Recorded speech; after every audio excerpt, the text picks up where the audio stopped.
For the next few minutes, we want to talk just briefly about the education, market and kind of what's going on here in Coeur d'Alene. We are, I believe, in a very, very unique position to be in a community that has embraced the economic or the technology revolution here and are actually doing some crazy things in the area of education. So on stage, we have with us, first off, Mr. Jim Fowler, the CEO of Owler, which, by the way, if you haven't signed up for Owler, this is totally just a free pitch for Jim. Sign up for it. I promise you, it'll change your world. Owler.com, go there. He's also the co-founder of the Robotics Triangle. Next to him, we have Barb Mueller, who's the administrator at Gizmo CDA. And next to her, we have a surprise. I'll share her with you in a minute. And she's with Beth Brubaker. And Beth is the project coordinator at STEM Academy, North Idaho STEM Academy. And finally, down on the end, we have Mr. Matthew Taylor, who's the head of artificial intelligence at WSU. So let's start with Beth. Tell us a little bit about what you're doing at STEM Charter Academy and what you've brought for us today. Well, thank you very much. As he mentioned, North Idaho STEM Charter Academy is leading in the forefront of education in the area. And to show you how we're doing things a little bit differently, besides having with me one of the robots that we build, I'd like to ask you a few questions. First of all, if you went to a high school or are going to a high school right now that had a basketball team, would you raise your hand? If you went to okay, awesome, thank you. If you went to a high school that had a football team, would you raise your hand, please? Awesome. If you went to a high school that has a satellite team, would you raise your hand? North Idaho STEM Charter Academy was fortunate to be selected by NASA as one of 20 schools to send a nano satellite into space in 2017. The unique aspect of that, however, is that it's a high school team. These are high schoolers that are sending a CubeSat into space. And Jessica Millard is one of our high school team members for Project Da Vinci, and that's the CubeSat size. It's a 3-unit. So she is the project lead, and the students are learning so many incredible things by sending up a satellite. They're the only high school team, as I said, selected by NASA for a 2017 launch, among other venerable institutions such as MIT, the Jet Propulsion Laboratory, Cal Poly, and the Naval Research Academy. And so it's very, very exciting to kind of be out there on the edge doing things that not just everybody else is doing. So it's kind of exciting to see what students can do and what they're learning from that. So North Idaho STEM Charter Academy, we're only in our 4th year of existence. And in the very first year, we won the ID21 award because the state of Idaho also noticed that we're doing things in a unique way, in a way that we feel is important for education in the future. We have had first LEGO League teams. They build robots, and those robots compete on a worldwide basis. We had one team that went to World, and this team did a Skype conference for their invention idea for first LEGO League with North Face, the company that makes backpacks. And North Face actually ended up producing our team's backpack for them. And so I don't know if it's a product you can actually buy right now, but it was very exciting for the team. Things that are happening that are very, very different at North Idaho STEM Charter Academy. You may have heard, and you may have met last year, young Alex Noel. I'd like to tell you Alex's story in case you didn't meet him last year. Alex was a 5th grader at the time. He's a short little red-headed, fun-loving little guy. And Alex developed the Ability app. He's one of our students, and his journey, if you didn't meet him, I hope you meet last year, I hope you meet him this year, has taken him now to Dublin, Ireland. He was the youngest CEO at Web Summit in Ireland. So it's exciting to see where these opportunities that we're providing, it's so very different and very exciting. All 410 students at North Idaho STEM Charter Academy have the opportunity to participate in Invent Idaho, the student invention competition. So it's exciting to see that they are solving real-world problems and coming up with amazing solutions. So a few quick items I'd like to share with you about education would be the creativity. Super important that students have an opportunity not just to do worksheets, but to explore, to experience failure, to take risks, and to start over with a new iteration. It's incredibly important for those students to be able to try new things, and our wonderful administrators, Scott and Colleen Thompson, developed the setup so that every morning are the core items. Reading, writing, yes, even at a STEM school, we do teach those types of things. But then the afternoons are totally designed, set up as project-based, hands-on, real-world experiences where they're building robots. And so every afternoon the students have a hands-on, real-world experience. The passion is the key. To be able to find, for students to be able to find their passion, they have to experience it. They need to jump in and try new things in the world of AI, coding, and robotics. So it's a unique experience. Thank you. Thank you very much, Beth. Would you give Beth a hand, please? Okay, thank you. There's your clicker. Thank you. Next up, we have Barb Mueller. Barb, share with us a little bit about Gizmo and what you're doing at Gizmo. Great, thank you. So I'm a visual person, so hopefully that will go on. And a visual learner also, and a hands-on doer learner. So my educational background was a little bit tainted with not going to school as much as I should and maybe not learning all the things that I needed to learn. And then I got into my own personal makerspace with fiber and learned how to weave. And later on, met an amazing man who was an engineer. And we came at problems from two different aspects. I'm a designer, he's an engineer. And those two different ideas allowed us to create some wonderful cameras that went up into space and went down into deep depths and filmed lots of films that you have seen. The interesting thing about all of that is it was like we had our own private makerspace. When we retired, the opportunity came to be able to start a makerspace with the help of the University of Idaho and the community members in Coeur d'Alene. The makerspace has been around for about 2.5 years, and no, not quite that long. And we have already outgrown our space. We have seen thousands of people and lots of children. We knew right away from the feedback that we were getting from the community that the educators were looking for a way to bring STEM into their classroom. They were coming to us and asking, how do I do this? I'm nervous about doing projects. I haven't done this before. We sat down and we started to do a couple teacher-to-teacher workshops where they were able to gain that knowledge. And then we started to do field trips so the teachers could see what we were doing. In the beginning of those classes, the kids would always say, "This is too hard." And by the end of the day, they were shouting out, "Who would have ever thought a fourth grader could do things like this?" While we were doing that, we were also getting kids who were coming in, failing in school. And they were saying, "I'm not good in math. I can't do math." And yet, they would want to do a complicated part for a kinetic vehicle they were building. And so they would sit down and they did math. But it wasn't called math.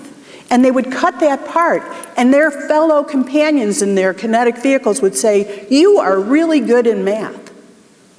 They would hear that from someone else, and they would get inspired. Little by little, they build confidence. While we were doing all this, we were finding that we were hearing a lot from the kids that they wanted to do things with purpose, just like Beth said. They wanted to have a reason for doing things. And we were hearing from adults also who had all this skill set, and yet they didn't know how to buy in or tie in to Gizmo. And so we started to do project-driven activities at Gizmo to incorporate those people, starting with Gizmo to Extremes. Gizmo to Extremes is a project that will launch near space, balloons into near space with science experiments sent up by kids and businesses, and have a recovery vehicle that will bring them back down. And then on land, there is a robot that will be the interface to interface with kids and be able to capture the data as it's being streamed down. And then the other part of it is diving 1,000 feet down on Pond Array. And with that, we'll be able to explore again a new area for our city. We're starting the going down part of it, and we did our first dive last weekend, and it was a very interesting experiment because we had some great successes, but we also had some horrible failures. The young girl, high school girl who was collecting the data, stopped collecting data on the second launch. She did a great job on collecting the data on the first, and on the second, she did not do a really good job. When the device came up on the second launch, it was in rough seas, we got it up, we had been monitoring the voltage, and the voltage had dropped at about 400 feet as it was coming back up. When we brought it back to Gizmo, we found we had a fire in one of the containers that housed the camera. Because we didn't have the data that the young girl had collected, we didn't have a way to really monitor what had happened. But we knew from piecing together the story that it happened about 400 feet when it was coming up. When we took a look at it forensically, the lead on the dive said the problem was that it was caused by pressure. It was a fire that was caused by a component catching on fire because of the pressure. Most of us didn't buy that, but the young girl said, you know, we had lost a screw. We had said that there was a missing screw, but we wanted to get down before the water got too rough so that we could bring it back up with the data. So we let it go anyway. And she said, recovering, this is her great redemption, what about that missing screw? And it was determined that missing screw had shorted out the boards. So during the summer, we did several classes that were based around that. 6-year-olds doing experiments in their lab books, writing their hypothesis, saying what their conclusions were. Young kids building underwater vehicles, which is a project we're going to be doing all through northern Idaho. Sending underwater vehicles down about 40 feet, gathering data on all the lakes in northern Idaho. That data will be analyzed by high school students, and it will be captured for Kootenai Environmental Alliance. Purposeful engineering. My second great passion is girls. I'm one. And for a long time, as being a part of our engineering firm, I was the only girl in the room. Therefore, Girl, Revolution, and Technology. These are girls who code. That was our first all-girls class. They were amazing. They were so amazing that 2 months into the project, they said, we're rewriting the curriculum. They didn't like the curriculum. They turned out to write code that made their clothing light up. And the other half of the group went on to Java and did scripting to make animation. Young girls, 6 years old and up, 6 to about 8, built amusement parks. Middle school girls built robots using CAD software that determined the shape of the fin and the size of the tube. Very creative in their fin design, by the way. And then the final project, which you will see at the experience tonight, is the art, music, and Arduinos. These girls were at Gizmo for 2 weeks officially and a week to finish up, and they learned to code, made a code that allowed them to laser cut the city, and then using their code, light it up in a cycle that cycles with the sun and moon. Ambient light changes, the lights of the city come on, traffic goes, Wicked plays, the boats turn, and that was all done by them in 2 weeks plus a week to put it together. That's what Gizmo is about. It's about connecting people with their passion and with a great tool set. How many of you know what a makerspace is? Then come to Gizmo. Thank you, Barb. I did not know about the Next up is Matt Taylor from WSU, who is the head of artificial intelligence. So, morning. I'm Matt Taylor. I'm an artificial intelligence professor, and I have some slides, but they may, oh, hey, look, there's me.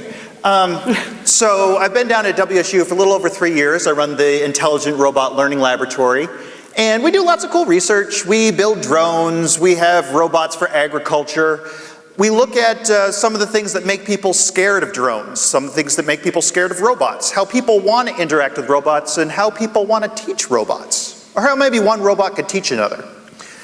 So we're doing lots of cool research, but what I wanted to talk to you today was actually about some of the other stuff we're doing in our space. So we have this one big room in the basement of Dana Hall. It's this old building built in the 40s. There's probably asbestos places. We don't talk about that. So in addition to research, we also have classes. I run an introductory robotics class where we have undergraduate students with no previous experience program robots in simulation and physical robots, both flying robots and ground robots, because flying robots are awesome. And then in addition to classwork, we also want the students to go out and build stuff. You know, it's great to go and learn, book learning, homework is awesome, but really, let's go figure out what you're interested in. So this was one of the fall meetings of the Robotics Club, which we recently started. And before I came to WSU, I had no idea if this was going to take off. Turns out, a lot of students are interested in robotics, go figure. Just this year, they're working on, it's totally not a beer pong robot, it's a root beer pong robot, among other things. And one of the other clubs we have going on is the RoboSub Club. So this is an autonomous robotic submarine, which they build and then go compete once a year down in San Diego. This is a project which involves computer science, electrical engineering, mechanical engineering, all these people coming together and actually building something. And there's a deadline, and if it doesn't work, they look silly. So a lot of students will get motivated by these types of competitions. We also run our own hackathons. So go and you've got 24 hours. You get a group of students together and build something. The team that won this last time was Smarty Plants, where a lot of the stuff we do in our lab is for agriculture and engineering, and they had an idea and they put something together in 24 hours and were able to convince their peers it was pretty cool. So not all students are motivated by the idea of a competition, but some are. Now in this same area, in this old basement, we also have a new makerspace. We have the traditional wood shop, metal shop, but we also have things like the laser cutter and 3D printing. So for students who had never seen 3D printing, talking about the idea of being able to design something and print it out sounds kind of cool. But the first time you print something physical, it's that holding the thing that you made really turns the light on. And having the ability for students to come down, try out a new design, quickly prototype it, have a meeting space where they can talk with their friends, come up with what makes them excited. That's what we're really trying to do, is try to get these students to be excited about building something on their own. So we do a fairly good job of getting students from across campus to come, but it's still mostly engineering. And since I'm up on my height, this is probably preaching to the choir already, but I see computer science, artificial intelligence, machine learning, robotics as something that everyone is going to need to know something about. And we require our students to take calculus. Why not make them take some computer science? It's going to be useful if you're in architecture. It's useful if you're in agriculture. There are robots now used in the theater. So wherever you are in your life, you can always learn about this kind of stuff, either on your own, on the internet, with friends, and at WSU we're trying to provide that environment for students to learn, but even outside of a formal education setting, there's always things you can learn, and hopefully, as most of you already are continually learning, and learning about all this cool stuff that's happening. Thank you. Thank you, Matt. And last but definitely not least, Mr. Jim Fowler. Thanks, Chris. It's a pleasure to be here. I'm Jim Fowler, and my job before we send you off to lunch is to make you think big, really big. So I've been a serial entrepreneur down in the Silicon Valley for the last 20 years. I moved up here last year because, interestingly, my first foray as an entrepreneur was in Wallace, Idaho. From 92 to 96, when I was in my 20s, a friend of mine from the University of Colorado, he and I ran Lookout Pass ski area. How many of you have skied at Lookout? You know well. In fact, some of you may have been there when we were there. Saw a couple of kids who didn't know what the heck they were doing trying to run a ski area. I wasn't a very good snow farmer, I'll admit. And right at the beginning of the internet, I moved to the Silicon Valley, founded a couple companies, and one of them I sold in 2010. And came up here last year to kind of semi-retire and give back. Came back and said, how can I help this region grow? Everyone here wants to see tech jobs. They want to see ways to keep our kids from going away. So I was asked to speak at the beginning of the year to a room full of entrepreneurs in Spokane, and they said, hey, come tell your tech story, and then also kind of talk to us about what do you see? What's your observations about the area? So I thought about it. Said, okay, I love to play poker, by the way. So I'm like, what cards do we have in our hand here? How would we play this hand? So observations. Number one, there is a budding and thriving tech community here across the whole region. There are collaborative workspaces like the Innovation Collective that if you were in south of Market in San Francisco right now, the ground zero of the tech world, if you walked into any of these, you would think you were there. So we've really got that kind of understanding of how work has to happen in the tech world. Number two, there is a rich, full history of manufacturing in the area. I think it's a particular talent. Granted, you know, a lot of it's gone offshore like everywhere else, but really impressive there. Third observation is a surprising amount of design capability, which is absolutely critical for any tech. It's not as strong in the human-computer interaction or the UI UX that we need in tech, but there is a gritty, arty edge underlying the whole area that's really, really impressive. Fourth observation, massive and important medical infrastructure. Obviously Kootenai here, but Spokane, 5 different hospitals, 2 medical schools. One negative observation is I think there's a brain drain. Our best and our brightest are fleeing to the coasts. We don't have enough good jobs here to keep them from going to Seattle and Portland and the Silicon Valley. How do we prevent this? So I sat there and said, what would I do with these cards? How would I play this hand? And I thought, what is the next big wave of technology? And my belief, of course, is the reason we're all sitting in this room, it's robotics. I don't know squat about robotics. I'm an internet entrepreneur, not a robotics entrepreneur. So full disclosure, but I think it's sexy and cool and the wave of the future. And I sat there and said, okay, what I do well is how do you position something to win in business? And I said, if I'm this region, I don't want to go brand us as a tech hub. We're going to be 25th in line behind Bend, Oregon. Let's get out in front. Let's lead. Why don't we brand ourselves as a robotics hub? The whole region. Well, a guy comes out of the audience when I got done speaking and says, A, great idea. B, there's this guy named Nick Smoot in Coeur d'Alene who's cranking this. So I met Nick and said, hey, dude, super sorry for plagiarizing your idea here. And he's like, hey, let's work together. So what we've done is we've founded an organization called the Robotics Triangle. It's a nonprofit, and its whole purpose is to brand the region, not just Coeur d'Alene, which absolutely leads the region in this. I mean, hats off to Coeur d'Alene for having the vision to go drive this. But what we believe is that if you take all of the resources of the region, start in Sandpoint and the beautiful Lake Pend Oreille, go south down to our 2 great academic institutions down there, University of Idaho and Washington State, and then anchor it on the west with Cheney and Eastern Washington University with, of course, Coeur d'Alene and Spokane right in the middle of this triangle. You're going to pull the natural beauty as well as all of the academic institutions into this. I'm on this panel because the academic institutions need to drive this. It all starts there.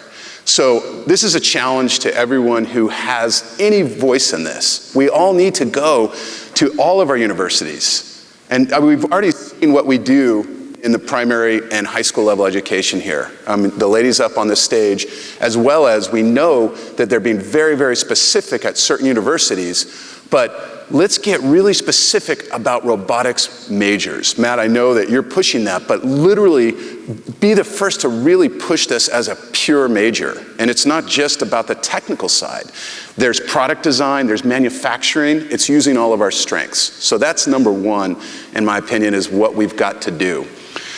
One other thing that I think we all need to think about, especially anyone who knows about medical, I think that one of the most important futures of robotics is in medical robotics. We all know that we need to make medicine better. It's too expensive. And we need to go to our healthcare institutions and challenge them to be the leaders in this space. We need to make sure that every medical robotics company on the planet believes that they need to either be headquartered here or have an office here. We need to create testing agreements with the hospitals that allow these robotics companies to come in and do this without fear of all of the lawyer stuff that seems to occur and prevent.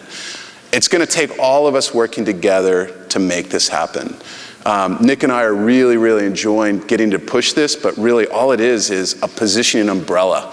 In order to make this happen, it's going to take people like you that are sitting there. If you believe in this vision, then please get involved and let's all work together to brand our whole region as a robotics hub. Thank you and have a great lunch. Thank you, Jim.